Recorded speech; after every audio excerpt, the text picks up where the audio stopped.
The main and most important piece of conflict resolution is communication. When you fail to resolve a conflict, it's primarily because you failed to communicate between either two individuals or two groups or two countries. It doesn't matter which. Communication itself has two pieces. One is attentive listening, and the other is the assurance that you yourself have been heard, and that these two pieces go together. When you bring either people or countries into a conflict resolution situation where you're either mediating or arbitrating or negotiating, one of the first things you have to do is you have to get them to the table to change how they have interacted in the past, so that you don't repeat the things that have happened, so that we're not just talking about their positionality, but also talking about their interests and how do they understand each other's interests. Try to get them to put themselves in each other's shoes, and get the mediators also to think in terms of putting themselves in the shoes of these folks, so that you can have the best climate for resolving a given conflict.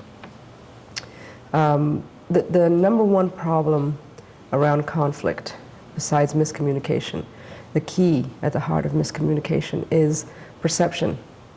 Most people, if I say something to you, you hear one thing, but in my mind I've said some other thing. We've been having the same conversation, but you've gone off with one set of information, I have another set of information, and you have feelings that relate to that piece of information that you've gotten. Often, people don't double check. What did you mean this? Because this is what I heard. Or what did you mean? Could you clarify for me?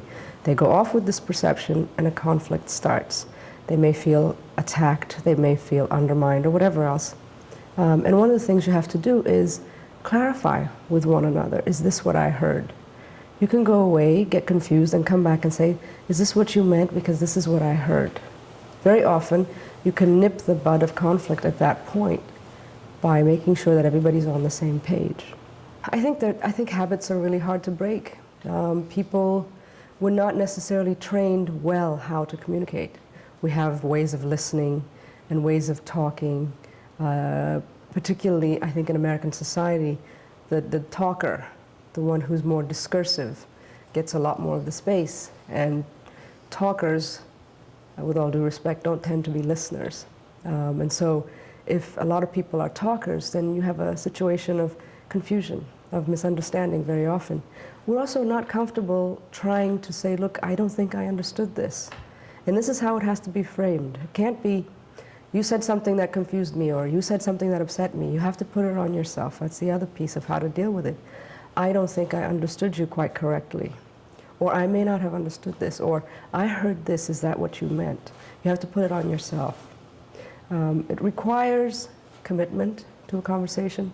It requires honesty and integrity. It's hard to do because it also requires confrontation. Even peaceful confrontation is confrontation. And you have to go to somebody and say, actually, I didn't get it. Usually by the time we say I didn't get it, something has gone awry. But particularly in a cross-cultural team, one of the things that has to happen is people have to sit down, usually at a table or in a comfortable situation. Usually the people who are in conflict next to each other, who don't understand each other. This is very traditional a type of conflict resolution, mediation. And sit down and talk about, what did you say, what did you say, what did you think, what did the other person think, and get on the same page. There are some very famous examples of cross-cultural conflict that had to do with language more than meaning, more than content, where a certain word meant one thing in another language, had a whole other connotation in one language, when the person who said it actually meant it in a very completely different way, in a very peaceful way. Those kinds of confusions can be clarified by sitting down and saying, well, this is what I heard, but this is what I said. And then the mediator can jump in and say, well, why did you hear that? Why do you think you heard that? Well, because in my culture, mediation means the go-between, the busybody. This is an example that we get from Fisher's book, Getting to Yes, where Kurt Waldheim went to discuss mediation in Iran and said some words that ignited the population because it meant something completely different in Farsi. I believe that the solution can be always found inside. between the two parts.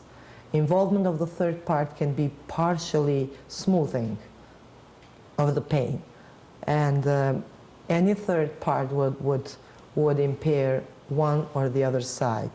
Only the resolution from inside, from both parties, only the resolution from the people who are involved in conflict and who, in certain point of conflict, have very opposite ideas about what's right to do. I think that the real solutions always come only from inside.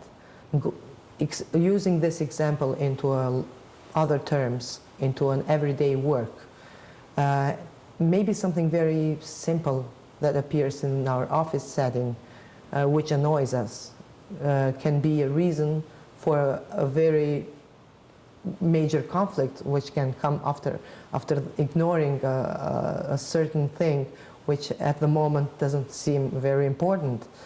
Not listening to each other, not taking into account what bothers each other, not being sensitive to each other's points of views. Everything can bring to that extreme point of destruction when there is no more environment of work, or there is no more environment of progress, or there is no more environment of mutual understanding how to go further. Because conflict is like that destructive energy and negative point which doesn't allow things to happen. It stops them from happening. It delays. And every delay in today's dynamic is very negative, I think, because first of all, we don't have time. For so many problems, time is of essential meaning, and we have to use all of our positive energy in listening to each other, making maybe little things become more important in certain times of our life. When we have time, we have to create time to listen to each other, and we have to create time to overcome the differences and say that this is the solution. We have to come up with a solution. Suppose you have a strong team and a new person is introduced to it. So all of a sudden this cliquish team may not want to hear it. I'm not sure that we always have to avoid conflict, first of all. What we have to avoid is a full-blown type of conflict. I think sometimes conflict can show us where we need to do more work, but it shouldn't be allowed to explode. So when you have an individual coming into a situation where a team already exists, where people know each other, where there's a type of work, a climate of solidarity and collaboration, there are two sets of responsibilities. One is the responsibility of the individual coming into the situation to, first of all, before he or she jumps into the fray to show all the things he or she can do, is to gauge the climate. What kind of climate are we coming into here? How do people work together? Where are the strong relationships? Where are the weaker relationships? Are people happy to have this team? Is everybody okay? How do they work? What's their style of work? The other responsibility is for the group to also gauge the performance of this individual and to see where this individual might best complement this grouping. And then to get into a situation where you understand that a team grows and shrinks in terms of who is added to it, what expertise comes to it, but that it has to continue to be collaborative and it has to continue to learn.